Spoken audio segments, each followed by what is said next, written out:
기도할까요? 오늘 하나님 토요 제자훈련 때 우리 교회 영적인 리더십을 세우고 있는 그런 훈련인데 우리 나눔터 리더들 그리고 각 기관에서 또 리더로 헌신하고 있는 우리 모든 제자들이 오늘 매월 한 달에 한 번씩 우리가 훈련받는 이 시간, 양육받는 이 시간에 하나님을 더욱 알아가고 또 하나님 기뻐하시는 교회를 세워가는 일에 있어서 우리가 온전히 쓰임받을 수 있는 그런 그리스도로 준비되어질 수 있는 시간 되게 해달라고 성령 하나님 이곳 가운데 임하셔서 역사해달라고 우리 잠깐 같이 기도하겠습니다.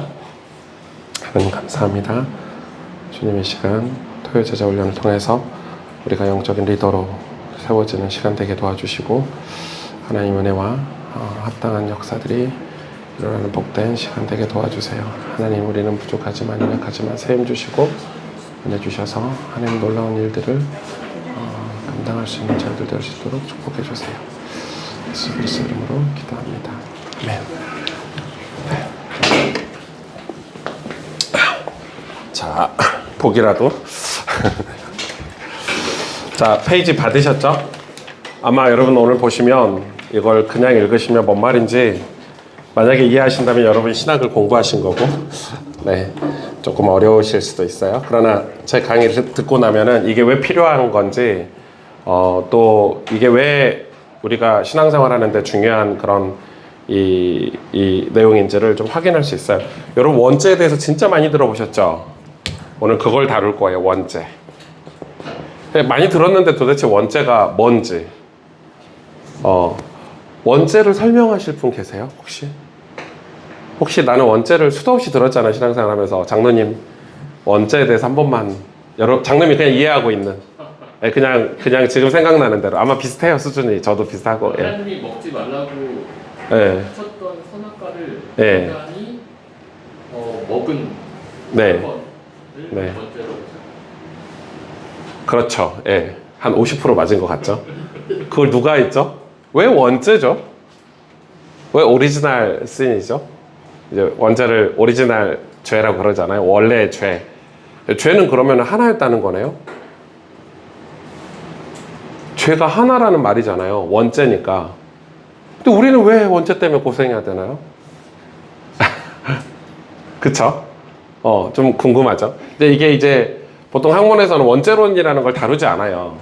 그리고 현대 신학에서는 원죄론을 좀 강하게 거부를 해요. 그래서 이게 이제 인간론 안에 이렇게 인간론이라는 신학이라는 학문 안에 원죄를 좀 다루기도 하는데 좀 역사적으로 좀 어렵긴 하지만은 우리가 이 개혁주의고 저와 여러분은 이제 장로교잖아요. 장로교 안에서 원죄에 대한 개념들을 굉장히 이해해야 되고 여러분 이것 때문에 우리가 자유주의라고 하는 학문과 그러니까 자유주의 이러면은 우리가 많이 비난을 하고 있잖아요.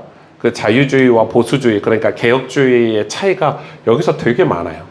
흔히 우리가 뭐 펠라기우스 논쟁 이러면은 펠라기우스는 자유주의 쪽이고 개혁주의 아니면은 나중에 와서는 알미니안과 개혁주의 이렇게 나누는데 복음주의 이렇게 나누는데 그 나누는 그거에 있어서 이 역할이 되게 커요. 근데 이제 제가 오늘 이걸 다루는 거는 그 학문을 교회사를 공부하려고 다루는 건 아니고 사실 이걸 모르면 우리가 은혜라는 걸 받을 수가 없어요. 왜 우리가 은혜를 받으려고 이렇게 힘들게 교회 와서 기도해야 되고 성경 읽어야 되고 왜 성령을 구해야 되고 이런 거에 대한 그 막연한 그런 이 원인을 모르는 채 무조건 은혜 받아야 돼. 무조건 예수 그리스도의 십자가의 복음의 은혜를 받아야 돼. 이렇게 말하는데 성도님들은 왜? 이렇게 물어본단 말이에요. 예전에는 우리가 가난하던 그러니까 네팔처럼 가난하던 시절에는 은혜를 받는 게 뭐였냐면 내 상처로 많이 받았어요. 가난하니까. 학교 못 갔으니까. 남편한테 맞았으니까. 그래서 교회 가면 뭔가 위로가 됐어.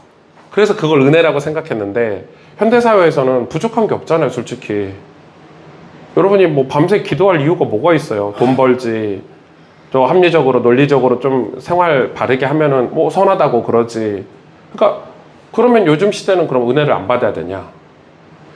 제가 여기 옆에 강남 침례교회라고 있어요. 최병남 목사님이라는 분이 목회하시는 침례교회가 있는데 그 목사님 미국의 세미양 교회라는 거를 개척하셔가지고 엄청 부흥하시고 여기 강남 침례교회 이제 후임으로 오셨거든요. 지금 성전 건축하고 계셔서 제가 그분 세미나를 얼마 전에 다녀왔는데, 와, 저는 강남의 그 아줌마들이 이분이 뭘 했냐면 수요일 날 그 여성 예배를 만든 거예요. 그러니까 여자들만 참석하는 예배를 만든 거야. 그래가지고 남편들이 애 다 봐주고 그 스태프들도 다 남자야. 남자들이 애 봐주고 뭐 해주고 해서 그 예배당 안에는 오직 여자들만 들어가는데 5번 집회를 했대요. 그래서 제가 그 간증을 들어보니까 첫날에는 예배 끝날 때쯤 다 울더래. 두 번째 집회 때는 예배 시작 때 울더래. 그리고 세 번째 집회 때는 예배 오면서 다 울고 오더래. 네 번째 집회 때는 밖에서 애 봐주는 남편들이 울고 있고 뭐 이런 얘기를 하는 거예요. 근데 제가 그 집회 영상을 그 잠깐 봤거든요. 궁금해서. 와, 그 넓은 본당에 여자들이 꽉 차 있는데 이제 그런 거죠. 애 엄마들이 젊은 엄마들이 애 보다가 그렇게 자유롭게 예배드리고 이런 게 쉽지 않으니까. 그래, 그런 사역을 하시면서 그 최백남 쌤이 하시는 얘기가 뭐냐면, 아니 무슨 은혜 받을 원인이 뭐가 있겠냐고. 이 사람들한테 다 BMW 타고 다니고 뭐 벤츠 타고 다니고 강남 엄마들 다 그러잖아요. 도대체 이 사람들이 왜 은혜를 받아야 되는지 모르지 않냐. 그러니까 지금 한국교회가 굉장히 잘못하고 있다는 거예요. 자꾸 은혜 받는 그 동기를 그런 데서 찾으니까 문제가 된다는 거예요. 그래서 이 집회를 하기 위해서 여성 사역자 양육을 신학 과정을 만들어서 12주 과정을 그 사전에 했더라고요. 저는 정말 똑똑한 것 같아요. 그 5번의 여자 예배를 드리기 위해서 여성 리더 훈련을 양육을 12주간 신학적인 학문을 다 한 거예요. 그러니까 여자 리더들이 자기 소그룹에 가서 그 양육받은 내용을 가지고 이 사역을 전반기 내내 한 거예요. 원죄는 뭔지, 우리가 왜 은혜를 받아야 되는지, 왜 기도해야 되는지 사역을 하고, 그리고 그 집회를 여자 전용 집회를 한 거죠. 저는 그 목사님 뭐 여자 전용 집회를 해서 뭐 아주 그쪽으로 엄청 밝으신 분이에요. 그런 프로그램 만들어내는데 저도 좀 뵙고 싶은 마음이 있는데, 아무튼 그게 그냥 은혜를 받은 게 아니고 그 밑바탕에 이런 내용들이 다 깔려 있어요. 그래서 저는 이 토요일 날 제가 시작한 게 뭐 여러분한테 막 구체적으로 이렇게 탁탁 이렇게 말씀을 못 드렸어요. 왜냐면은 부담을 느끼실까봐. 근데 여러분, 우리 교회가 10년을 지나오면서 이제 저는 나눔터가 이제 우리 교회는 이제 핵심이라고 생각을 해요. 이 나눔터가 가정교회 역할을 저는 다 해야 돼요. 그러니까 나눔터에서 저는 그렇게 생각해요. 우리 나눔터가 좀 발전하면 나눔터 자체적으로 세미나도 열 수 있고, 목회자 초대해서 나눔터 자체로 기도원에도 갈 수 있고, 또 나눔터 안에 뭐 애 엄마 애 아빠 상담도 해줄 수 있고, 나눔터가 어떤 하나의 교회 모습을 저는 갖춰가야 된다고 생각을 하는데, 그러려면 나눔터 리더가 엄청 중요하잖아요. 근데 저희 교회 같은 경우는 리더를 세울 때 이제 훈련받은 리더가 많지가 않으니까 상황에 따라 리더를 다 세운단 말이에요.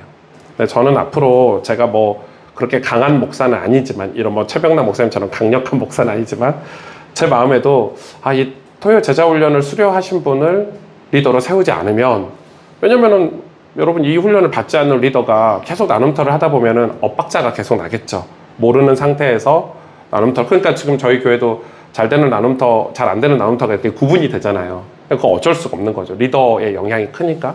그래서 여러분, 저는 이 토요 제자훈련을 되게 중요하게 생각하고, 여러분도 느끼시겠죠. 제가 강의안을 이렇게 준비하는 것들을 보시면. 그래서 굉장히 중요하게 생각을 하니까 공부를 한번 해보시고, 올해는 제가 전반적인 그 신학이라고 하면 여러분 부담 느끼겠지만, 신앙의 원리들을 전반적으로 다 다룰 거예요. 그러니까 올해 12주를 다 다룰 거라서. 근데 제가 그 순서는 조금 다르게 하고 있어요. 그래서 지금 지난주에 성경론을 좀 다뤘고, 성경을 왜 읽어야 다뤘는데, 성경을 읽으면서 우리가 성경을 제대로 보기 위해서 이 원죄론을 이 원죄에 대한 죄의 개념을 다뤄야, 그래야 우리가 은혜를 받는 게, 십자가의 은혜를 받는 게 복음에 대해서 정확하게 이해를 할 수 있다고 저는 생각이 들어서 이걸 좀 다루려고 하는 거예요. 자, 봅시다. 그러면 제목이 뭐죠? 하나님의 전적인 은혜를 우리가 구하고 있는가? 제가 참고한 거는 아더핑크, 조나단 에드워즈, 어거스틴, 아우구스티누스예요. 오늘 이 자료에서는 그렇게 나오는데, 그리고 헤르만 바빙크의 인간론까지 제가 좀 참고를 했습니다. 아마 도움이 나중에 보시면, 이런 책들은 여러분 안 읽으셔도 돼요.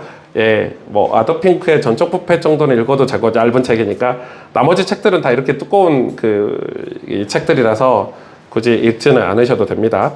자, 원죄에 관해서 가장 잘 설명이 잘 되어 있는 성경이 바로 로마서 5장입니다.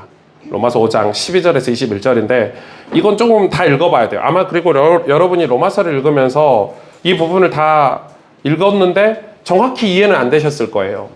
자, 제가 한번 읽어보겠습니다. 이거는 그러므로 한 사람으로 말미암아 죄가 세상에 들어오고 죄로 말미암아 사망이 들어왔나니. 자, 굉장히 중요하죠. 한 사람으로 말미암아 죄가 세상에, 한 사람은 여기서 누굴까요? 맞춰보세요. 아담이죠. 아담으로 말미암아 죄가 세상에 들어왔죠. 세상에 죄가 들어왔대요. 여기서 세상은 뭘 이야기할까요? 인류 전체, 새, 벌레, 땅, 흙 다 죄가 들어가는 거죠. 그러니까 모든 지금 인류, 우리 사람만 죄인인가요? 아니죠. 예. 원래 사자, 호랑이는 그렇게 함부로 사람을 죽이거나 이런 동물이 아니었지만 죄가 들어와서 사람을 해치고 이렇게 하는 거죠. 그러니까 모든 죄가 세상에 다 들어왔어요. 그래서 보세요. 이 죄로 말미암아 뭐가 들어왔다고요? 그래서 사망이 들어온 거예요. 죽음이 생긴 거예요. 그 전에 아담은 죽었을까 안 죽었을까요? 죽지 않은 전제로 창조되었죠. 그러나 죽음이라는 게 생긴 것 자체가 이 죄로 말미암아 들어왔다 이렇게 표현할 수 있겠죠. 쭉 읽어보겠어요. 이와 같이 모든 사람이 죄를 지었으므로 사람이 모든 사람에게 이르렀느니라. 자, 어려운 말이죠. 죄가 율법 있기 전에도 세상에 있었으나 율법이 없을 때는 죄를 죄로 여기지 아니하였노라. 당연하겠죠. 죄를 구분도 하지 못할 정도로 죄인이 된 거예요. 굉장히 중요하죠. 그러나 아담으로부터 모세까지 아담의 범죄와 같은 죄를 짓지 않는 자들까지 또 사망이 왕노릇하였나니 아담이 오실 자의 모형이라. 여기서 오실 자는 누구죠? 예수님이죠. 예수 그리스도죠. 그러나 이 은사는 그 범죄와 같지 아니하니 곧 한 사람의 범죄로 인하여 많은 사람이 죽었은즉 더욱 하나님의 은혜와 또한 한 사람 예수 그리스도의 은혜로 말미암은 선물은 많은 사람에게 넘쳤느니라. 또 이 선물은 범죄한 한 사람으로 말미암은 것 같지 아니하니. 자, 제가 두꺼운 글씨로 해놨죠. 심판은 한 사람으로 말미암아 정죄에 이르렀으나 은사는 많은 범죄로 말미암아 의롭다 하심에 이름이니라. 한 사람이 죄로 말미암아 사망이 그 한 사람을 통하여 왕노릇하였은즉 더욱 은혜와 의의 선물을 넘치게 받은 자들은 한 분 예수 그리스도를 통하여 생명 안에서 왕노릇하리로다. 누가 왕노릇한다는 거죠? 더 은혜가요. 은혜가. 그런즉 한 범죄로 많은 사람이 정죄에 이른 것 같이 한 의로운 행위로 십자가 사건이죠. 말미암아 많은 사람이 의롭다 하심을 받아 생명에 이르러느니라. 한 사람이 순종하지 아니함으로 많은 사람이 죄인 된 것 같이 한 사람이 순종함으로 예수님이 십자가에 죽으심으로 이 표현이라고 써도 되겠죠. 많은 사람이 의인이 되리라. 율법이 들어온 것은 죄가 범죄를 더하게 하려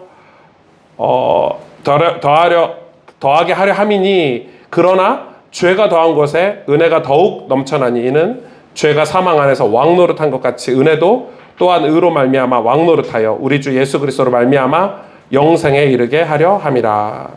이거에 대해서 아주 짧게 설명해 준 게 이제 고린도전서에 있는데 보십시오. 사망이 그 밑에 겁니다. 한 사람으로 말미암았으나 죽은 자의 부활도 한 사람으로 말미암는도다. 아담 안에서 모든 사람이 죽은 것 같이 그리스도 안에서 모든 사람이 뭘 얻으리라? 삶을 얻으리라. 생명을 얻으리라. 이렇게 표현할 수 있겠죠.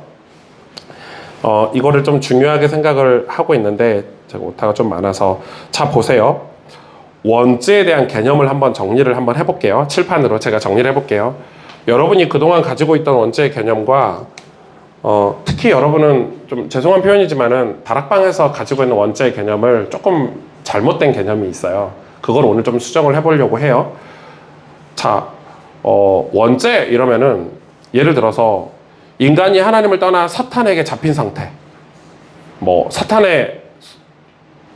사탄에게 속한 마귀의 자녀라는 신분, 인간이 하나님의 언약을 거부하고 사탄의 유혹을 받아 선악과 금령을 어김으로 하나님 떠나고 죄 가운데 빠져 사탄에게 잡혔다. 이렇게 원죄를 배웠죠. 그건 틀린 겁니다.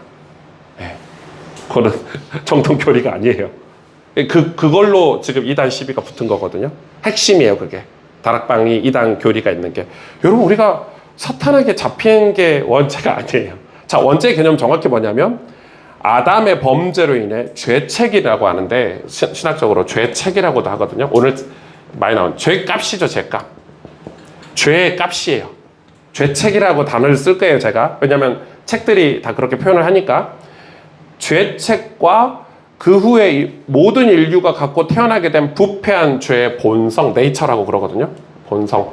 그러니까 아담의 죄책이에요. 아담의 죄값이 이걸 모든 사람이 가지고 태어났다고 해요. 본성으로. 그러니까 원죄란 아담의 죄값으로 내가 하나님 앞에 형벌받을 법적으로 죄인이 된 거예요. 그러니까 억울하죠. 억울해요. 우리 억울해. 왜 아담이 죄졌는데 우리가 죄인이 된 거냐? 이 죄값을 우리가 가지고 태어나게 됐냐? 하나님 앞에 형벌받을 법적인 죄인이 된 거냐? 그래서 그 결과로 부패한 죄의 본성이 있다는 거예요. 그러니까 이 본성이 처음부터 부패하게 태어났다는 거예요. 이게 원죄예요. 그러니까 우리가 아담이 어떤 죄를 지었는지 아까 장로님 얘기해 주셨으니까 그 아담의 죄값을 우리가 가지고 태어난 거죠. 그러면은 복음을 깨달았다는 것은 보통 우리가 사단을 꺾으신 예수 그리스도를 확신하고 깨달은 것 이렇게 얘기하는데 그것도 완전 틀리겠죠. 결이. 그럼 복음을 깨달았다는 것은 예수 그리스도의 십자가 사건으로 말미암아 죄인이 죄책에서 죄의 값에서 이거에서 벗어났다는 의미겠죠. 벗어나서 하나님 자녀가 됐다는 의미겠죠. 오늘 아마 이 강의 들으면 완전히 이해가 되실 거예요.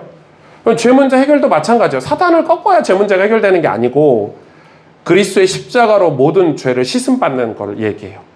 그러니까 여전히 부패한 인간의 그 죄의 본성을 갖고 유혹해 들어오는 사단과 영적 싸움을 하며 성화의 길을 계속 걸어가야 되는 인간의 책임이 여기에 있는 거예요. 좀 어렵지만. 그래서 오늘 보면은 원죄에 대해서 제가 정의를 좀 내려놨어요. 아담이 죄를 지었고 그 죄의 본성이 후손에게 전달된다는 이론이 원죄예요. 근데 이 원죄론이라는 거를 지금 현대신학에서는 받아들이고 있지 않거든요. 그래서 그냥 원죄라고 제가 표현을 할게요. 제가 그러면 정리를 해놨어요. 이 원죄론을 주장하는 사람들이 특히 이 조나단 에드워즈가 이렇게 정리를 해놨어요. 봐라 하면서 이제 내용을 정리해 놓은 거예요. 성경 속에 이 왜 사람이 악하게 태어났는지. 홍수 이후에, 그러니까 노아의 홍수 이후에, 여러분 노아의 홍수 때 죄인들이 다 죽었어요? 안 죽었어요? 다 죽었죠. 의로운 노아만 남았잖아요. 그런데 아브라함이 하나님의 콜링을 받기 전까지, 하나님의 부르심을 받기 전까지 불과 400년밖에 안 있었거든요. 그 400년 동안 인류의 절반 이상이 뭐에 빠졌냐면 우상숭배에 빠졌어요. 겨우 400년 만에. 여러분 상식적으로는 아니 노아가 완전 은혜를 받아가지고 당대 의인이었는데 그럼 노아로 시작됐으니까 은혜의 시대가 돼야 되는데 어떻게 400년 만에 왜 아브라함이 우상의 집에서 나왔잖아요. 그 정도로 죄인은 원래 인간은 태어나면서부터 죄성을 가지고 태어난다는 걸 이런 것들이 증명을 해준다는 거예요. 두 번째 보세요. 아브라함부터 그리스도 초림 때까지는 이스라엘을 제외한 모든 나라와 민족이 우상 숭배와 큰 무지와 사악함 속에 살았다는 거예요. 근데 사실 이스라엘도 마찬가지죠. 우상에서 벗어나지 못했어요. 여러분 제가 설교할 때 여러 번 얘기 들었죠. 그 고대 근동 지방의 우상 숭배가 얼마나 무서웠는지. 자기 자식을 바치고 여자들을 이용하고 성적으로 음란하고 쾌락을 타락. 여러분 이게 얼마나 그러면은 여러분 노아 홍수 때 모든 인류가 다 죽고 새로 시작했는데 그리고 아브라함이 부르심을 받아서 복음이 열방까지 전해졌는데 어떻게 이 그리스도께서 오실 때까지 그 구약식 내내 우상 숭배에 사람들이 빠졌을까요? 우리 이런 것들을 다 증명하는 거죠. 인간이 태어나면서부터 부패한 본성을 가지고 태어났다는 걸 증명하는 거예요. 세 번째 법, 성경 안에서도 많아요. 야곱의 집안에서 르우벤 아시죠? 르우벤이 아버지의 첩과 저지른 행동. 여러분 아시죠? 있을 수 있나요? 이런 일이? 많죠? 저는 그래서 기독교인이 범죄를 저지른 거를 이런 관점으로 보면 이해가 되긴 해요. 어떻게 목사가, 어떻게 장로가?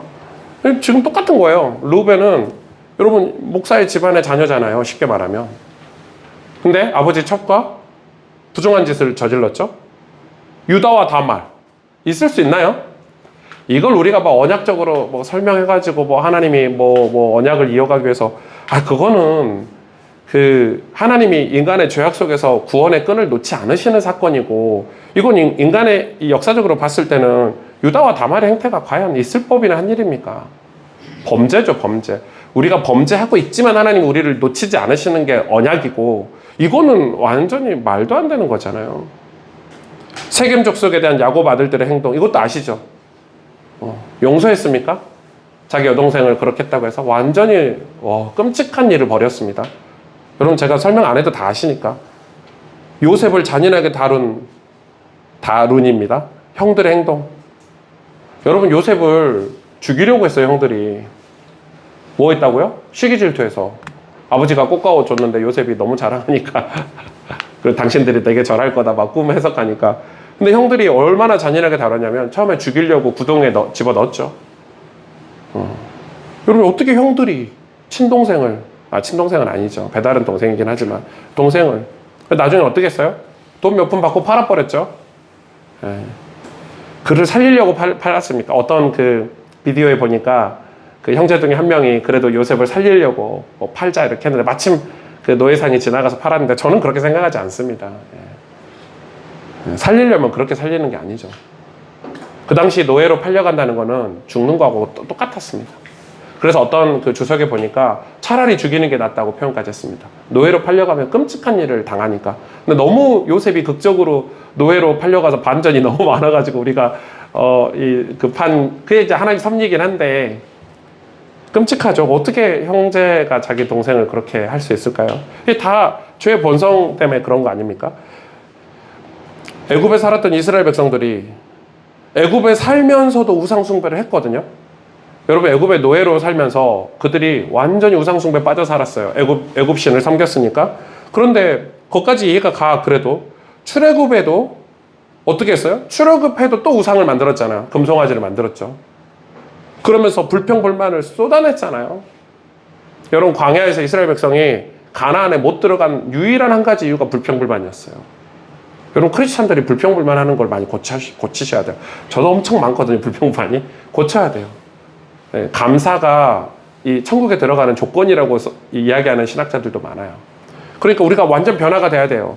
그러니까 불평불만을 막 쏟아냈죠. 다 뭐 때문에 그래요? 부패한 본성 때문에 그래요. 아니, 홍해가 갈라지는 걸 봤고, 죽음의 재앙이 다 지나가고 자기 집들의 장자들이 죽지 않는 걸 봤는데도 금방 또 그 본성이 드러나는 걸 우리가 볼 수 있죠. 8번째 보면 여호수아까지는 괜찮았어. 찬송하고 예배하고 은혜로웠는데 여호수아 죽자마자 바로 우상숭배에 빠져들어갔죠. 이스라엘 역사가. 그냥 바로입니다. 바로.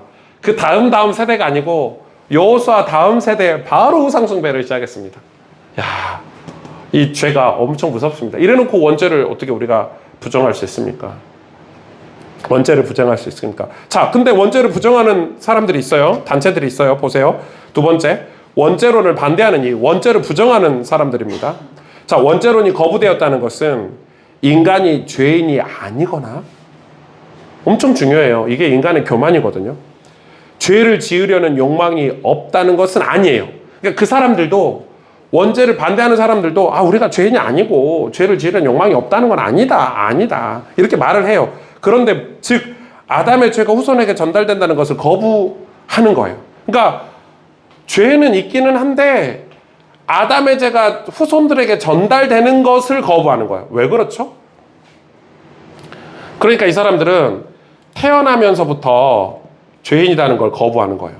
여러분, 이거는 굉장히 중요한 교리예요. 그래서 여러분, 그 교단 중에 그 유아가 죽으면 천국 간다 이런 교단들이 있죠. 다 원죄를 거부하는 교단들이에요. 신학적으로 배경이. 그러니까 유아 세례를 우리가 왜 주냐면 이걸 알기 때문에 유아 세례를 주는 거예요. 급한 마음에. 그러니까 유아 세례는 성경에 없거든요. 근데 왜 유아 세례를 주냐면 이 아이가 잘 보존이 돼서 구원받기를 바라는 어떤 목회자의 마음, 부모의 마음이 반영이 돼서 유아 세례를 하는 거지. 그 말은 이 어린 아이, 착하고 예쁘고 사랑스러운 아이도 죄를 가지고 태어났다는 걸 인정하기 때문에 유아 세례라는 걸 주는 거예요. 당신들 자녀가 구원받도록 끊임없이 기도해라. 교회가 보호해라. 이런 의미거든요. 그런데 그게 없는 거는 뭐 어떤 의미가 있죠? 태어나면서부터 우리가 어떻게 죄인이냐. 인간은 태어날 때 선하게 태어났다. 뭐 이런 거죠. 우리 안에 그래서 우리가 선하게 태어났기 때문에 살면서 우리의 능력으로 구원을 받을 수 있다. 우리가 하나님을 알아갈 수 있다. 우리가 죄를 통제할 수 있다. 이런 거죠. 죄를 뭐 할 수 있다? 통제할 수 있다. 이게 이제 이걸 반대하는 사람들이 주장하는 거예요. 한번 볼까요? 첫 번째, 만약 인간이 죄를 짓는 것이 유전된 죄의 본성, 네이처라고 하죠. 본성에 의한 것이라면 인간에게 죄의 책임을 물을 수 없다. 이게 무슨 말이에요? 이 사람들이 주장을 이 학자들이 수백 년에 걸쳐서 만든 주장 중에 하나거든요. 엄청 똑똑해요. 만약에 이거라면 이 개인에게 예를 들어 오승주라고 합시다. 오승주에게 죄의 책임을 물을 수 없다는 거예요. 무슨 말이에요? 아담 때문에 이렇게 한다는 거예요. 내가 왜 책임져야 돼? 아담 때문에 이렇게 한다는 거야. 이 사람들이 주장이에요. 논리적으로 일리가 있죠. 엄청 일리가 있어요. 괜히 이 사람들의 학파가 만들어지고 이 사람들의 교단이 만들어지고 이런 게 아니거든요. 그러니까 이거를 주장을 하면 그러면 죄의 책임을 개인에게 물을 수 있냐? 없다는 거예요. 그러니까 이 장로교 신자들은 게으르다는 거예요. 이해가 되시죠? 개인에게 죄의 책임을 물을 수 없기 때문에 뭐 하나님이 알아서 하시겠지. 십자가에서 다 끝났잖아. 나는 뭐 열심히 기도 안 해도 되네. 거룩하게 안 살아도 되네. 그게 칼빈 이 개혁주의 신자들의 약점이라고 얘기하는 거예요. 그게 나는 무슨 내가 아담이 지은 죄고 원죄 때문에 내가 지옥 가는 건데 원죄 문제 해결됐잖아. 예수님 십자가 다 끝냈잖아. 그럼 난 그냥 살면 되지. 이 말이에요. 아주 중요한 얘기이기도 해요. 이 사람들이. 두 번째는 원죄론이 인정되면 참 진짜 똑똑하죠. 우리는 결혼과 출산 등 인간의 육체에 대해서 부정적인 견해를 가질 수밖에 없다. 우와, 진짜 논리적인 똑똑하죠. 이 사람들이 공격을 하는 거예요. 자, 그러면은 죄가 부모로부터 온다면은 결혼하고 출산을 왜 하냐? 그럼 죄를 더 확산시키는 거 아니냐? 지금 이거 갖고 공격을 하는 거예요. 또 저 이거 읽으면서 넘어갈 뻔했잖아요. 예. 우와, 맞는데? 이러면서 넘어갈 뻔했어요. 네. 결혼과 출산이 죄를 퍼뜨린다는 거예요. 그래서 실제로 고대 철학에서는 고대 철학 그 자료를 읽어보니까 성에 대해서 엄청나게 부정적이에요. 부부관계에 대해서. 이건 막 부끄러운 거고 이거는 막 죄악이고 그래서 이 부부관계를 하기 전에 막 뭐 제사 드리고 뭐하고 이런 게 엄청 많았어요. 저는 왜 그런가 했거든요. 근데 이 사람들 생각이 뭐냐면 뭐죠? 이런 거예요. 그러니까 다 전부 그 철학이든지 신학이든지 이 역사적인 배경을 살펴보면 이해가 좀 가요. 뭐 엄청 부끄러운 거예요. 지금도 우린 좀 그런 게 좀 있잖아요. 성이면 부끄럽고 쪽팔리고 창피하고 막 이런 게 있잖아요. 그러니까 부정적인 견해를 가지고 있는 거예요. 인간 육체에 대해서. 그러니까 이 사람들이 그걸 얘기하는 거예요. 이게 원죄론이 없으면 그렇지 않아도 되는데 하나님이 꼭 그렇게 만들어 놓으셨겠냐 이런 거예요. 이런 원죄론을 반대하는 학문들이 누구에 의해서 발전이 됐냐면 펠라기우스라는 사람에 의해서 발전이 됐어요. 그리고 나중에는 아르미니우스거든요. 알미니안이라고도 하는데 아르미니우스에 의해서 발전이 됐어요. 제가 이걸 다 다루지 못했지만 조금을 다뤄볼게요. 이 펠라기우스나 알미니안을 여러분이 이렇게 생각하면 돼요. 그 자유주의의 대표 신학자들이라고 생각하면 돼요. 그냥 자유주의를 통틀어서 뭐 펠라기우스, 뭐 세미 펠라기우스도 있는데 저는 똑같이 보거든요. 세미나 펠라기우스나 다 같은 과고 세미는 말 그대로 반 펠라기우스인데 펠라기우스는 너무 같다. 우리가 중립 이 칼빈주의하고 펠라기우스의 중립을 뭐 하자는데 저는 똑같다고 봐요. 왜냐면 말이 안 돼요. 예, 본질을 훼손하고 있기 때문에. 근데 나중에는 지금 이 알미니안주의가 뭐 펠라기우스는 진짜 칼빈 시대 때고 알미니안도 마찬가지죠. 여러분 알미니안 때문에 칼빈의 5대 교리가 생겨났어요. 알미니안이 이단 교리가 생겼기 때문에 칼빈이 어떤 회의, 도르트 회의라는 곳에서 이 튤립이라고 하죠. 우리 뭐 인간은 전적으로 부패했다, 뭐 전적인 뭐 은혜다, 뭐 이런 5대 교리가 이 알미니안주의 때문에 생겨난 거예요. 사실 알미니안은 이 신실한 사람인데 이 아르미니우스는 그의 제자들이 그 아르미니우스의 어떤 독특한 한 부분을 발췌해가지고 이 자유주의 신학을 확산을 시켰다고 볼 수 있어요. 그래서 미국에서는 이 조나단 에드워드 같은 분들이 이 아르미니우스주의하고 엄청나게 싸우면서 조나단 에드워드의 학문이 발전이 된 거예요. 그러니까 사실은 이 신학은 이단들이 없었으면 발전을 못했어요. 이단이 있었기 때문에 교회를 공격하는 세력들이 있었기 때문에 그거를 이 방어하기 위해서 만든 게 신학이에요. 대표적인 게 여러분 사도신경이잖아요. 여러분 주일마다 사도신경 하는 거는 뭐 때문에 생겨났죠? 영지주의라는 이단 때문에 만든 게 사도신경이에요. 영지주의라는 이단 때문에 사도신경을 만들었어요. 그러니까 그런 의미를 좀 알면 되겠죠. 그래서 얘네들이 뭐라고 얘기하냐면 두 가지는 아담이 인류의 대표다는 거예요. 대표성을 이야기하는 거예요. 아담은 인류의 대표일 뿐이다. 이렇게 얘기하는 거예요. 그래서 아담이 인류의 대표이기 때문에 우리도 같이 죄를 지은 것이다. 여러분 이게 맞는 말 같죠? 이런 거예요. 야, 우리 뭐 학교 선생님들 계시죠? 야, 너 잘못했어? 너네 다 같이 벌 받아. 완전 이단결이죠, 여러분.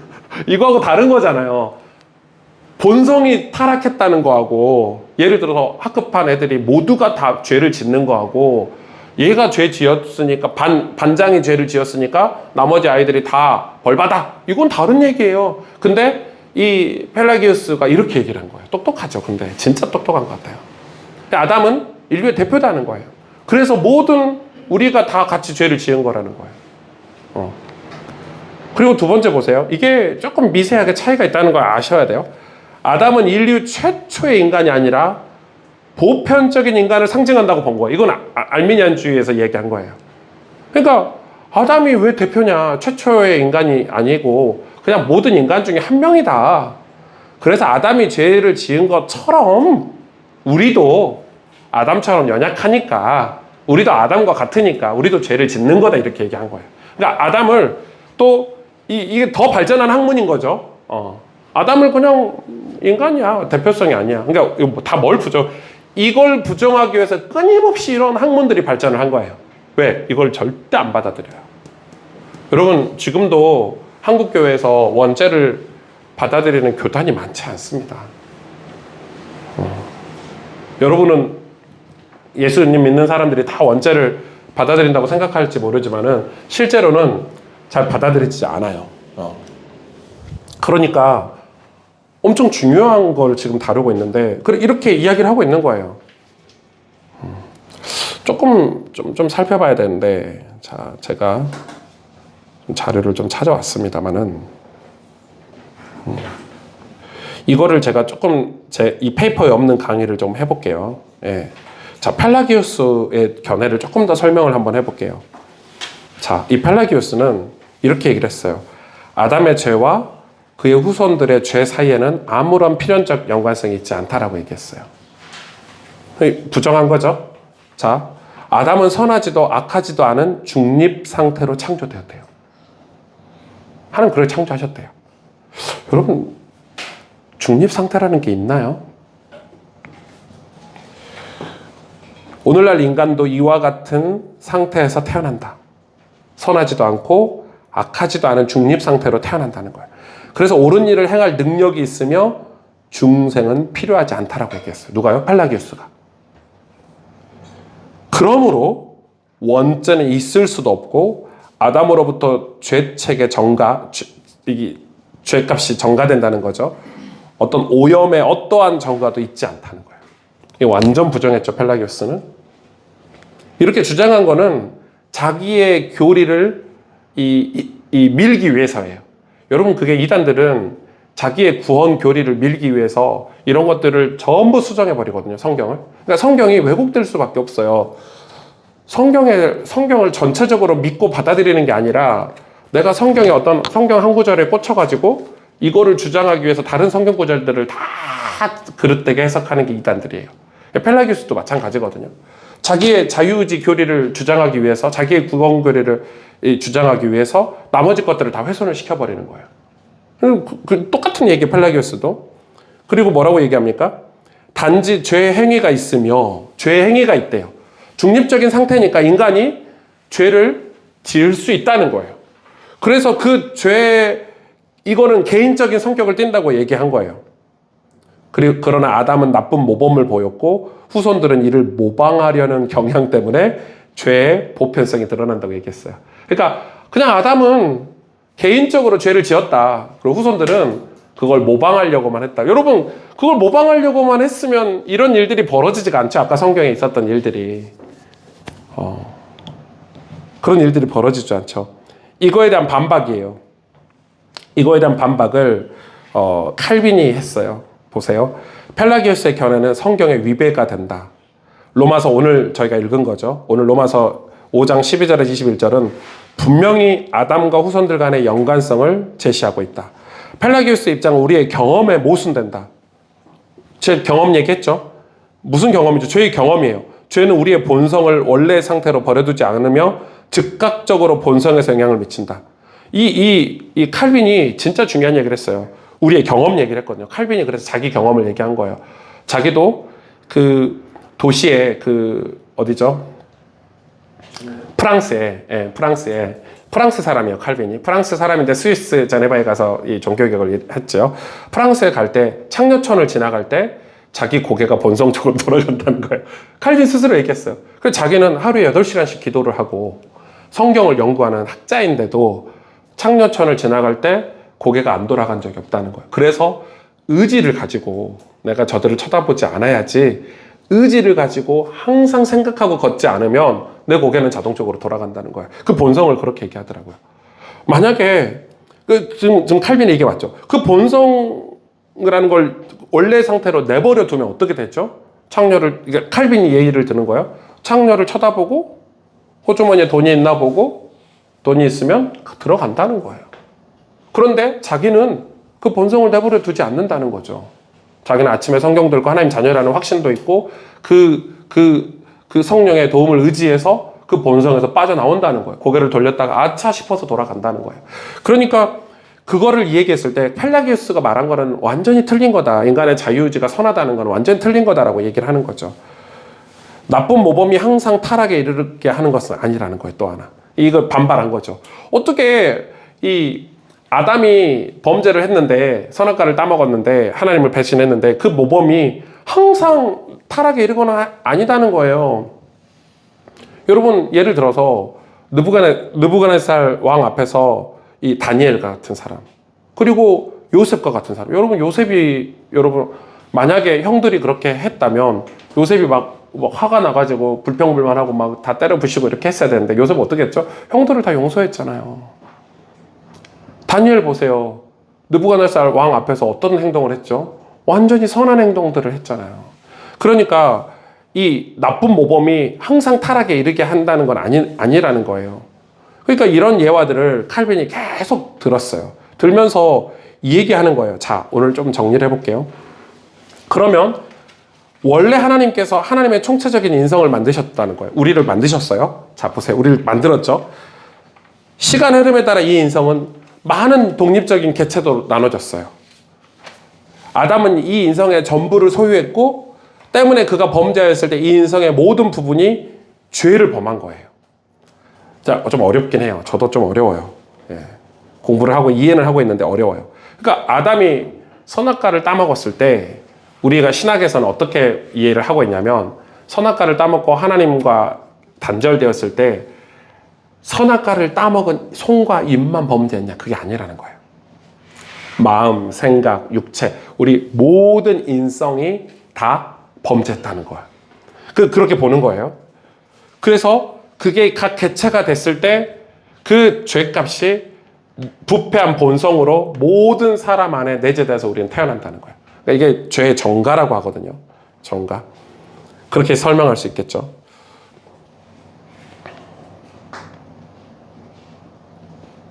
그래서 히브리서 7장 9절 10절에 진짜 중요해요. 제가 오늘 페이퍼에는 안 넣었어요. 좀 어려워서. 거기에 뭐라고 나오냐면 아담의 허리라는 단어가 나와요. 아담의 허리라는 단어. 우리 목사님들이나 전사님들 다 알 거예요. 이걸로 중요한 교리거든요. 아담의 허리. 왜 아담의 허리라는 단어가 나오죠? 누가요? 누가 아담의 허리라는 단어가 나오죠? 거기에 아브라함이 멜기세덱을 만났는데 레위가 아직 자기 조상의 허리에 있었으므로 이렇게 표현을 해요. 그러니까 여기서 조상은 누구냐면 아담을 얘기하거든요. 아담의 허리에 있었으므로 이렇게 얘기해요. 그래서 아브라함을 통해서 멜기세덱에게 10의 1조를 바쳤다고 설명되어 있어요.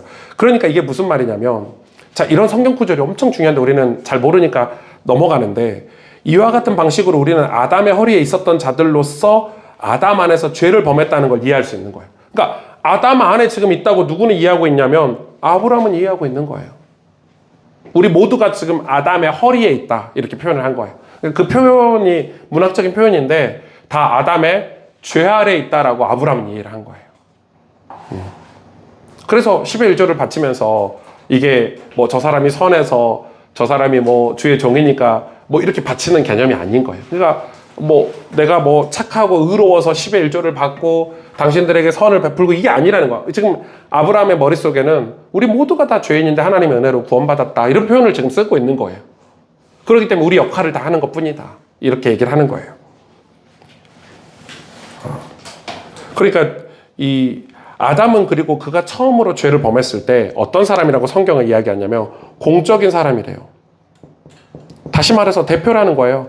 이 사람들은 아담을 대표로 인정하지 않지만 성경은 아담을 대표 공적인 사람으로 인정을 해요. 그러니까 단순히 조상이 아니에요. 우리의 머리로서 행동을 했다는 거예요. 우리의 머리로서. 그러니까 예수님도 우리의 머리로 오신 거예요. 죄를 처음 지은 공적인 아담 때문에 우리가 다 죄인이 됐지만 또 예수님 때문에 우리가 모두 다 죄에서 벗어날 수 있다는 것을 성경은 말하고 있어요. 로마서에서 특히.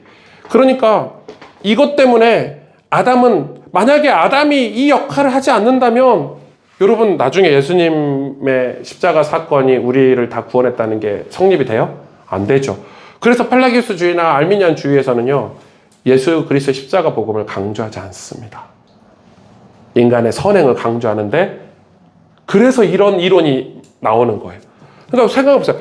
아담의 원죄를 인정하지 않으면 예수님의 십자가 사건도 인정하지 않게 돼요.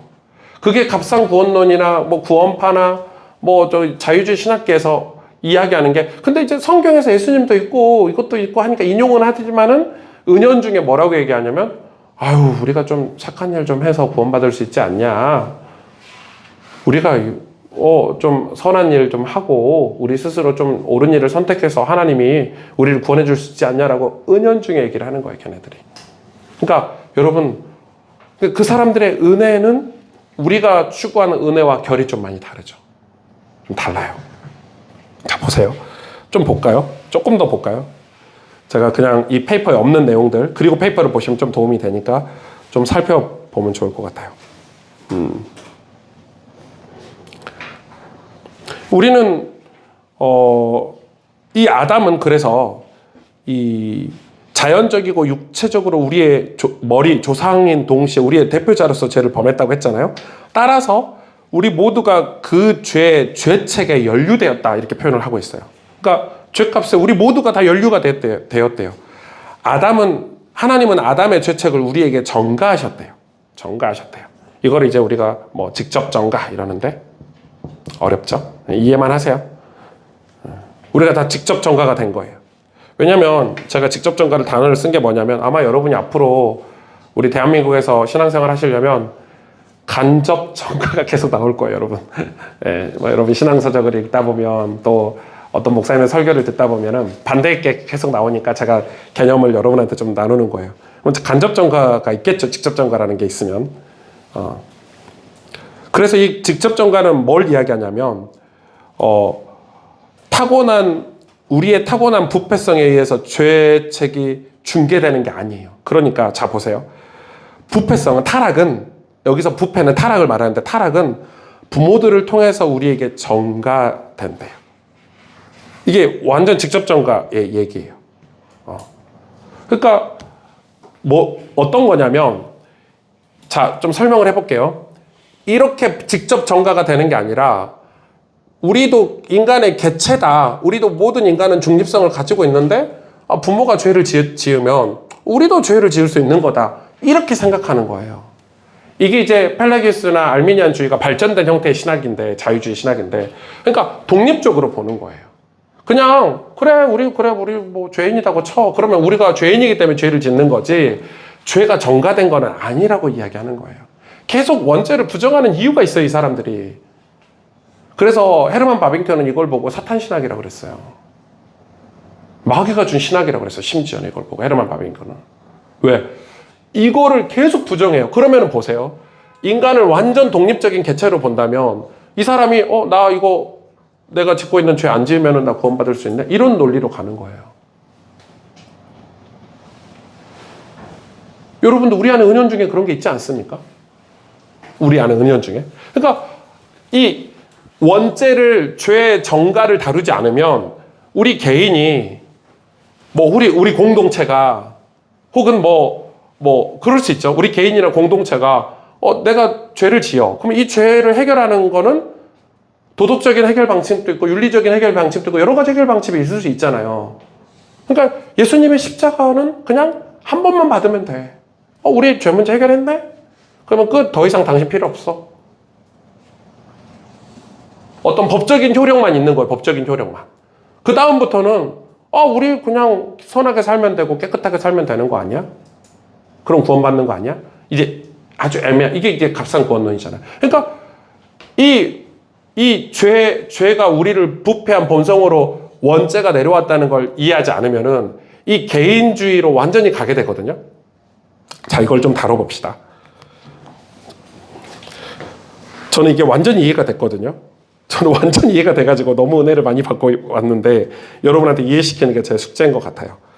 그래서 여러분, 모든 사람이 죄를 지었으므로, 이건 원죄를 가리키는 거예요. 로마서 5장 12절에 모든 사람이 죄를 지었으므로 모든 사람이 아담 안에서 죄인들로 간주되어진다라고 이해하면 안 돼요. 자, 보세요. 1번은 모든 사람이 아담 안에서, 이거 굉장히 중요한 문구인데, 아담 안에서 모든 사람이 아담 안에 아담 안에서 뭐라고 하죠? 죄인들로 간주되어진다. 이 말이 맞는지 보세요. 이게 이해가 돼야 되는데, 국어적으로. 이거는 얘네들이 주장하는 거예요. 펠라기우스주의자들이 주장하는 거예요. 그런데 이 성경적인 주장은 뭐냐면 모든 사람이 아담 안에서 죄를 지었다예요. 좀 다르죠? 자, 그러니까 쟤네들이 주장하는 거는 모든 사람이 아담 안에서 죄인들로 간주되어진다는 거예요. 그러니까 뭐죠? 여러분, 여기에는 뭐가 포함되어 있죠? 나는 선하다. 이게 포함되어 있는 거예요. 그냥 죄인으로 간주된 거예요. 아담 때문에 우리가 죄인이 된 거예요. 그게 아니고 정통 교리는 뭐냐면 모든 사람이 아담 안에서 죄를 지었다는 거예요. 아담이 지었던 죄를 나도 지었다는 거예요. 그렇게 표현이 되는 거예요. 어렵죠? 목사님 그러면 좀 억울한데 뭐 이렇게 표현할 수 있죠, 여러분. 근데 보세요. 아담이 범죄했을 때 그가 우리의 머리고 대표자였기 때문에, 우리는 그의 몸이기 때문에 우리도 같이 죄를 지었다라는 교리인 거예요. 이해가 되시죠? 이거를 칼빈이 진짜 어렵잖아요. 이 내용을 제네바의 그 아카데미에서, 신학교에서 강의할 때 어떻게 표현했냐면 이렇게 표현했어요. 이게 인류예요. 이게 인류. 이 물이 인류야. 다 연결돼 있어. 물이 구분이 안 돼 있어. 그래서 칼빈이 여기다가 그 먹물을 부었어요. 쫙 퍼지잖아요. 그게 원죄다 이렇게 가르쳤어요. 실제로. 저는 그렇게는 할 필요는 없을 것 같고. 그러니까 죄가 우리 안에, 아담이 우리의 조상이라는 걸 우리가 인지를 하고 있어야 돼요. 대표자라는 걸. 그래서 우리가 그걸로 인해서 우리 모두가 다 죄를 짓게 된 거예요. 그러니까 아담이 지은 죄를 누가 지었다고요? 우리도 지은 거예요. 우리도 선악과를 따먹은 거예요. 근데 이게 참 이해가 안 되죠. 우리가 뭐 안 따먹었는데 이렇게 되는 거예요. 그러니까 이성적으로는 그게 받아들여지지 않기 때문에 계속해서 반대적인 학문이 계속 나왔어요. 그래서 사실 전 고신대를 다녔잖아요. 고신대는 이게 진짜 이 원죄론에 대해서 진짜 잘 가르쳐요. 그런데 잘 가르치니까 사람이 반대 심리가 있잖아요. 그래서 이제 수업 시간에 토론을 해요. 학생들 반반 나눠가지고 펠라기우스, 너는 뭐 칼빈주의 토론하는데 제가 펠라기우스 쪽이었어요. 그래서 뭐 그런 책들을 읽어요. 그러면 펠라기우스 쪽에 훨씬 뛰어난 신학자들도 많거든요. 뭐 그런 책들을 뭐 슐라일러 마어라든지 뭐 유명한 신학자들이 진짜 많아요. 그럼 그런 책들을 읽으면요 훨씬 먹고 그리고 토론할 때 다 이겨요. 그래서 교수님이 그래요. 그럴 줄 알았다 이렇게 얘기하는데 나중에 보면은 근데 그런 주장을 하는 사람들이 나중에는 우리가 다 회개했어요. 왜 회개를 했냐면 거기는 뭐에 도달하지 않냐면 예수 그리스도 십자가에 절대 도달하지 않아요. 어떻게 하나님이 이럴 수 있어요? 뭐 이런 거 있잖아요. 그건 논리적으로 안 맞아요. 그게 맞지 않는 말이에요. 우리가 그런데 나중에 보면은 거기에 도달해서는 이제 교수님들이 정리해 줄 때 보면 그러면 십자가의 은혜라는 게 여러분도 아직 이해를 못한 겁니다. 그렇게 얘기해요. 그러니까 이게 어떤 믿음의 영역이지 논리적으로, 합리적으로 풀 수 있는 영역은 구원에 있어서는 이해가 안 되는 거예요. 그런데 제가 여러분한테 지금 그걸 풀어보는 거예요. 역사를 다뤄보는 거예요. 중요하니까. 그래서 이게 이렇게 얘기해요. 아담이 범죄했을 때 우리는 아담 안에 있었기 때문에 우리는 이미 아담 안에 있었기 때문에 우리는 그의 죄에 연루되었다 표현을 하는 거예요. 그러므로 우리는 타락한 본성을 갖고 태어난 것이다. 굉장히 중요하죠. 참 어려워요. 근데 제가 왜 이걸 얘기하는지 한번 봅시다. 다시 페이퍼로 넘어가 봅시다. 그래서 1번 보시면은 성경 구절 제가 적어놨죠. 잠언 3번 원죄 교리의 본질적 의도. 이건 아더핑크하고 조나단 에저 자료를 참고했습니다. 어거스틴이 제시하는 본질적인 요점은 우리는 우리의 죄악을 통제할 수 없다는 것이다. 이건 맥그레스라는 사람이 역사 속의 신학이라는 책 속에서 제가 발췌한 건데 저는 여기에 조금 더 표현해야 될 게 우리의 죄악을 완전이라는 단어를 넣어야 맞다고 봐요. 그냥 통제할 수 없다는 것은 일부분은 통제 가능하다는 거잖아요. 그러니까 신학자들이 글을 쓸 때는 더 완벽하게 써줘야 된다고 저는 생각을 하는데 이 완전이라는 단어를 맥그레스가 넣었어야 된다고 생각해요. 제가 좋아하는 신학자인데 아무튼 감히 잠언 20장 6절 볼까요? 이거 한번 읽어보실래요? 시작. 많은 사람이 각자 자기의 선함을 자랑하지만 신실한 자를 누가 만날 수 있으랴. 그쵸? 자, 시편 14편 2절 3절 읽어보겠습니다. 여호와께서 하늘에서 인생을 굽어 살피사 지각이 있어 하느님을 찾는 자가 있는가 보려. 뒤에 보면 선을 행하는 자가 없으니 하나도 없도다. 오타가 있네요. 하나도 없대요. 한 명도 없대요. 선을 행하는 자가. 우리는 선을 행한다고 하는데 하나님 보실 때는 선을 행하는 자가 없는 거예요. 본질적으로. 왜? 선의 개념이 다르고 선의 그런 목적과 과정이 다르기 때문에 그렇죠. 인간이 추구하는 선과. 자, 보실래요? 예레미야 17장 9절. 만물보다 거짓되고 심히 부패한 것이 뭐다고요? 마음이라는 거예요.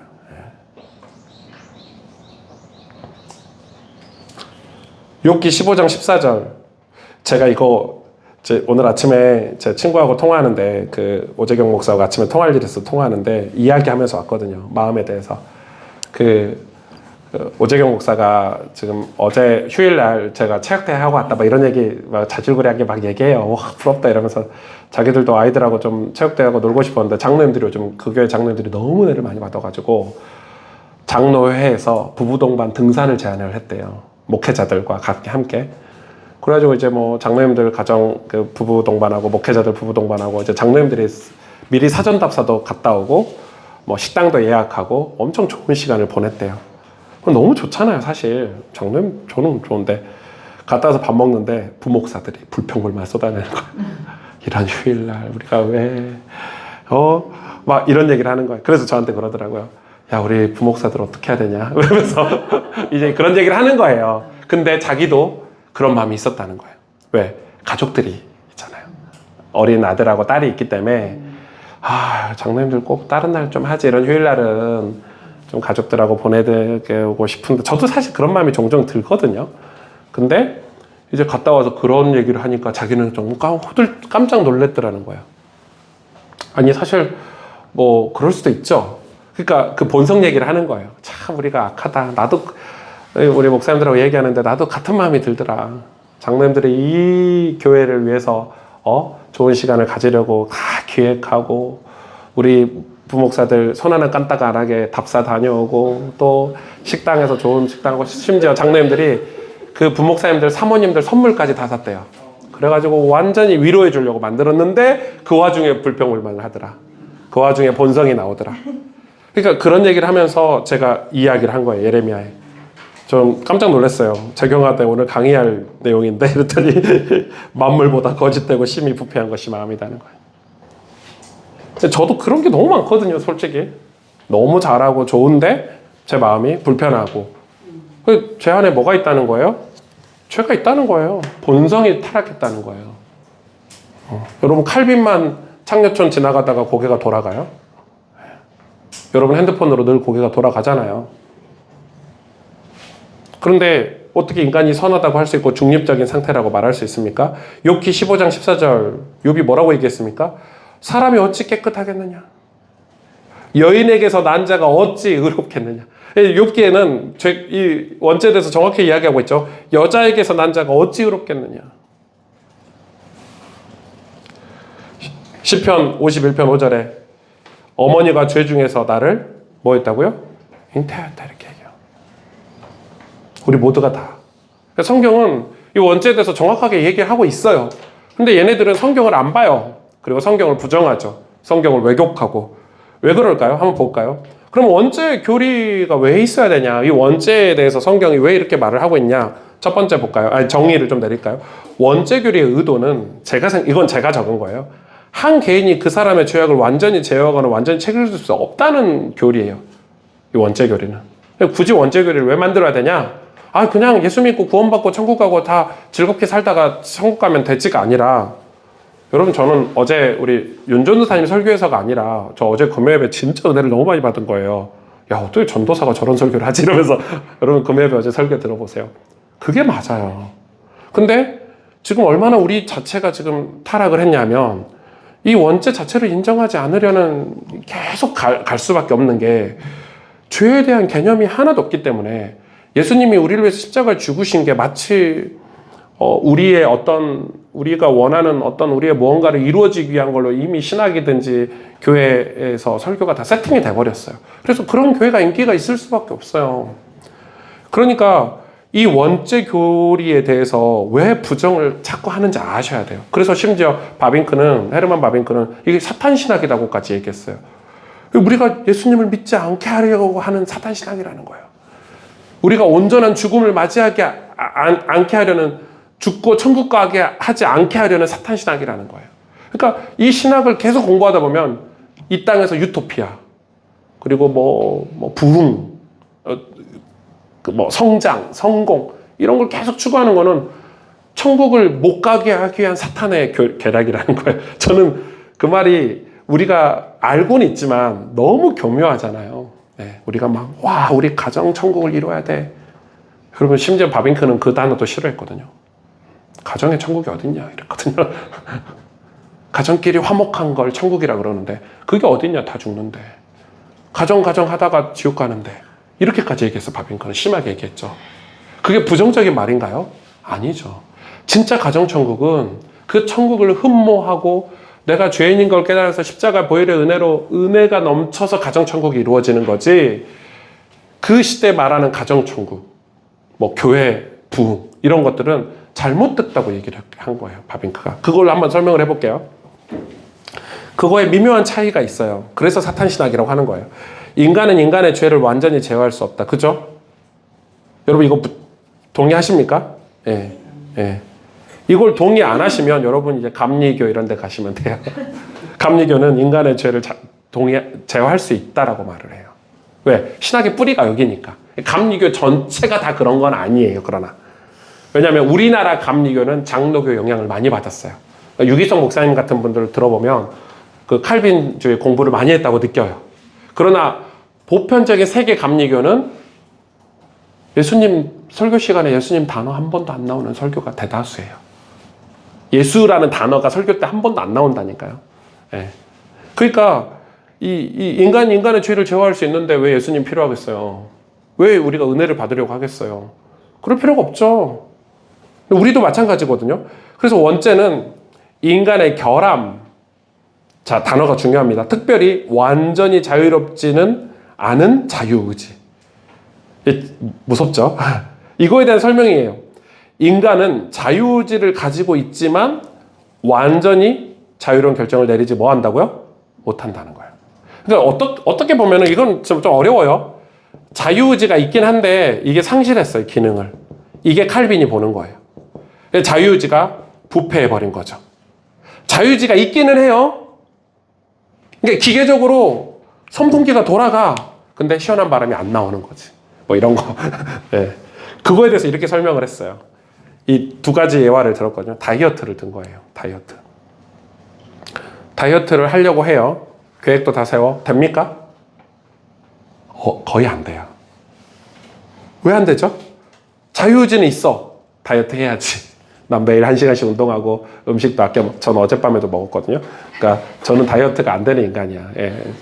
어젯밤에도 집에 가서 안 먹으려고 했거든요. 바로 자려고 누웠는데 와이프가 잠깐 나와보래. 그것도 카톡으로 얘기해. 전 집에서 왜 카톡으로 대화하는지 이해가 안 가는데 그 소파에 앉아서도 카톡으로 얘기할 때도 있어요. 가끔은. 좀 특이한데 여자들은. 아무튼 나오더니 출출하지 않니? 거기서 끝났죠. 예. 아무튼 그래서 이거는 그나마 남한테 해를 끼치지 않는 거니까 만약에 범죄 행위를 다이어트에 대입을 해보면 어떻게 되죠? 내 자유의지가 그러니까 이 자유의지가 부패했다는 걸 인정하지 않으면은 범죄 행위를 어떻게 설명할 거예요? 남한테 피해를 끼치는 범죄 행위 말이에요. 마약을 만들어낸다. 내 자유야. 내 마음이야. 그러니까 이게 모순인 거죠. 이 원죄를 부정하는 사람들의 모순인 거예요. 두 번째 보세요. 원죄는 인간이 자신의 죄를 완전히 자신 혼자만의 죄로 책임질 수 없다는 걸 의미하죠. 절대 혼자 책임질 수 없어요, 원죄는. 근데 원죄를 부정하는 사람들은 내 죄는 내가 책임질게 이런 거예요. 그래서 열심히 하기도 해요. 순복음교회나 감리교회는 열심히 막 기도하고 이러잖아요. 그게 또 한편에 역설적이긴 한데 자기의 죄를 자기가 해결하려고 하는 믿음 때문에 그래요. 그래서 여러분 그게 편하긴 해요. 목회적으로는 편하죠. 당신 죄 당신이 해결해. 이렇게 당신이 기도하고 당신이 11조하고 헌금해서 당신 죄 먼저 해결받아. 하나님은 기다리고 계시는데 하나님한테 가까이 가려면 당신이 열심히 노력해야 돼. 이렇게 가르치면 편하잖아요. 근데 그것도 틀린 거죠.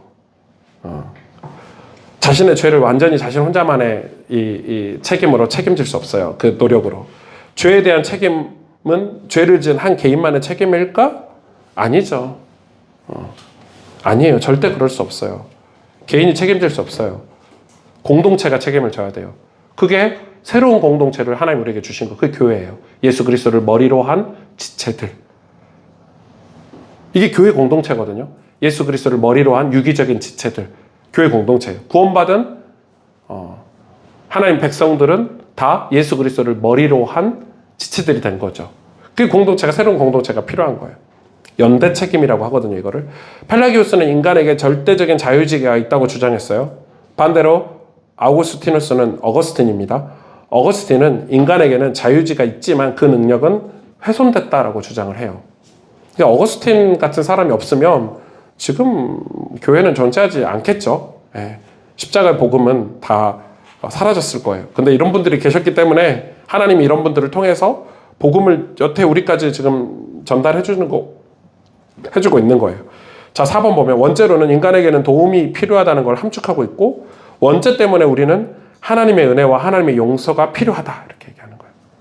당연하죠. 원죄가 아니면 하나님의 은혜와 하나님의 용서가 필요하지 않죠. 하나님이 필요하지 않게 돼요. 나중에 가면. 무서운 건데. 그리고 그 다음에 5번째 보면 원죄로는 단지 죄를 지을 수밖에 없는 본성을 가진 사악한 존재만을 말하는 것이 아니다. 저는 이 부분을 꼭 여러분한테 말해드리고 싶었어요. 원죄 이러면은 우리 인간이 다 아기들이 사악한 존재로 다 태어나고 사악하고 막 범죄자로 태어나고 이렇게 생각하는데 그게 아니에요. 자, 보세요. 인간은 폭력이나 위협에 의해서 통제되어야 하는 존재가 아니에요. 단지 원죄론이 의미하는 바는 인간은 타인의 손길과 용서가 필요한 존재라는 거예요. 이 원죄의 교리는 저는 이게 맞다고 봐요. 누군가의 도움과 용서가 필요하다는 거지 인간이 폭력이나 위협에 의해서 통제돼야 되는 존재가 아니라는 거예요. 공산국가처럼 너희들 다 태어날 때부터 악하게 태어났으니까 태어날 때부터 감옥에서 절제된 생활을 하고 뭐 이게 아니라는 거예요. 그러니까 성경에서 인간론도 저는 정말 헤르만 바빙크 인간론을 되게 좋아하는데 이 바빙크가 얘기한 게 저는 절대적으로 맞다고. 바빙크도 죄의 심각성을 얘기할 때는 엄청나게 강하게 얘기했지만은 인간론이나 교회론을 얘기하고 그리스도론을 얘기할 때는 이 똑같은 얘기를 해요. 나중에 제가 이제 두 번째 강의 때 얘기할 거거든요. 그래서 하나님의 영광이 우리에게 비추면 그게 반사되는 게 이제 우리 인간이거든요. 우리 영혼과 몸, 마음, 육신까지 반사돼서 다른 사람에게 비춰가요. 그래서 저 사람들도 그 영광을 보고 그 하나님의 구원의 영광을 보고 저 사람들도 하나님의 은혜와 하나님의 용서를 받아들이게 되고 그런 얘기를 하는 거예요. 자, 넘어갑시다. 그래서 에드워즈는 뭐라고 얘기했냐면 하나님의 은혜가 개입하면 그 자체로 내버려 둘 때 반드시 도달하게 되는, 즉 도덕적 부패와 반대되는 결과가 일어나도록 사태를 뒤엎을 수 있다, 이렇게 얘기했어요. 은혜가 개입하면, 그죠? 이 악한 본성이, 부패한 본성이 이 사태를 뒤엎을 수 있다는 거예요. 선하게 살 수 있다는 거예요. 도덕적 부패에서 벗어날 수 있다는 거죠. 똑같은 얘기를 했어요. 조나단 에드워즈 원죄론에. 은혜는 인간 본성의 성향을 막고 그 흐름을 역전시키기 위해 들어온 것이 하나님의 은혜라는 거예요. 십자가 은혜라는 거예요. 그래서 여러분, 타인의 손길과 용서가 우리 인간을 얘기하지만은 어떤 인간이죠? 은혜 받은 인간이죠. 그리고 본질적으로는 예수 그리스도를 말하겠죠. 타인, 예수 그리스도를 통해서 그의 용서와 사랑을 통해서 우리가 전혀 다른 인생을 살 수 있다는 거. 어떤 폭력과 위협에 의해서 우리가 그게 아니라 이 자유의지가 회복이 된다는 거죠. 회복론인데 이게. 근데 이제 제가 밑에 써놓은 거는 이 조나단 에드워즈의 원죄론에서 조금 주의할 점을 제가 밑에 써놨어요. 이거는 이 찰스 할츠나 헤르만 바빙크가 조나단 에드워즈가 약간 모호하게 얘기를 했어요. 여러분 근데 조나단 에드워즈 원죄론 안 읽으실 거잖아요. 그러니까 이거 안 보셔도 돼요. 신학이 얼마나 학문이 어렵냐면요. 이렇게 딱 나눠가지고 여기하고 여기면 좋겠는데 그렇잖아요. 우리가 2단하고 우리가 헷갈리는 게 뭐예요? 이게 2단이고 우리는 여기다 이러면 얼마나 좋아요. 그런데 항상 중립적인 게 있어요. 그래서 헷갈리는 거예요. 그래서 조나단 에드워드도 이렇게 걸치고 있는 거예요. 칼빈도 이렇게 걸치고 있는 거예요. 물론 이런 부분들을 깨닫고 고치고 노력하는 신학자가 점차 이쪽으로 가겠죠. 근데 이런 부분들이 조금씩 있어요. 그래서 후대 신학자들이 이제 에드워즈를 좋아하는 헤르만 바빙크 같은 찰스 하츠 같은 신학자들이 에드워즈가 이런 부분 좀 모호하게 얘기했다. 당시의 신학이 이거를 이렇게 올바른 쪽으로 가게 해줄 만한 상황이 안 됐다라고 에드워즈를 이해를 하는 거예요. 왜냐면 에드워즈가 싸웠던 시대는 이 알미니안주의하고 싸웠기 때문에 그래서 이런 부분을 놓쳤을 수도 있다라고 얘기하는 거예요. 그래서 신학은 계속 지금 발전하고 있어요. 그러니까 과거의 신학자라고 해서 모두가 탁월한 건 아니에요. 제가 길선주 목사님 이 평양 대부흥운동을 이끌었던 길선주 목사님이라는 분이 계시잖아요. 진짜 좋은 분이죠. 여러분 그분 설교문 들으면요 2단이에요. 왜냐하면 종말론자였어요. 길선주 목사님 설교가 종말론 설교밖에 안 했어요. 그분이 전국 집회를 다니면서 종말론 설교를 했는데 얼마나 많은 사람들이 길선주 목사님 설교를 들으려고 인근각지에서 몰려들었냐면, 근데 종말론 설교 내용이 뭐예요? 지금 죽으면 당신들 천국 가냐 지옥 가냐 막 물었어요. 근데 그 내용이 좀 이상해. 그래서 왜 이상하지? 제가 이해를 한 게 그 당시에 한국에 들어온 선교사들이 종말론 신학을 갖고 온 선교사들의 영향을 받은 사람이 길선주 목사님이야. 그러니까 자기는 신학을 공부해 본 적이 있어야지. 이 조선인데 말이게. 그러니까 그 선교사 영향을 받아서 그게 전부인 줄 알고 배운 거죠. 그리고 이제 그걸 설교를 한 게 왜 먹혔냐면 그 당시 일제시대 아닙니까? 오늘 내일 죽어요 다. 그러니까 이 종말론이 먹힌 거야. 그래서 지금 당장 뭐 이러면서 그런 게 다 먹혔고 그 시대 상황을 이해하고 나니까 그래서 후대 신학자들은 길선주 목사님을 이단이라고 안 하는 거예요. 왜냐하면 그때는 그럴 만한 상황이었다라고 이해를 해주는 거예요. 근데 이단에 대해서 정통 이단과 아닌 거에 대해서 이런 구분을 우리가 분명히 하고는 있어야 돼요. 그래서 그 신학을 그대로 과거의 신학을 우리가 받아들여서는 안 되고, 그럼 오늘날은 뭐가 이단이냐면 길손주 목사님이 만약에 칼빈주의라든지 정통 교리를 배웠는데 그렇게 했다면 이단이 되는 거예요. 악의가 있으니까. 이해가 되시죠? 여러분 이해가 되시죠? 어떤 상황인지. 그래서 우리는 이걸 배우는 게 굉장히 중요하고, 그래서 믿음이 없는 초신자들이 신앙을 이야기할 때 이런 부분을 잘 모르고 얘기할 수도 있잖아요. 그거에 대해서는 하나님은 뭐라고 나무라지는 않으세요. 그러나 신앙생활을 하면서 양육을 받아서 성경을 올바르게 이해해서 올바른 완전한 그 신앙생활로 가기 위한 노력을 멈춰서는 안 돼요. 그걸 하지 않는 영적인 게으름에 대해서는 하나님이 책망하시거든요. 이해가 되시죠? 굉장히 중요한 내용입니다. 5분만 쉬겠습니다. 그리고 나머지 강의가 전부거든요. 그래서 나머지 강의를 5분만 쉬고 진행하도록 하겠습니다.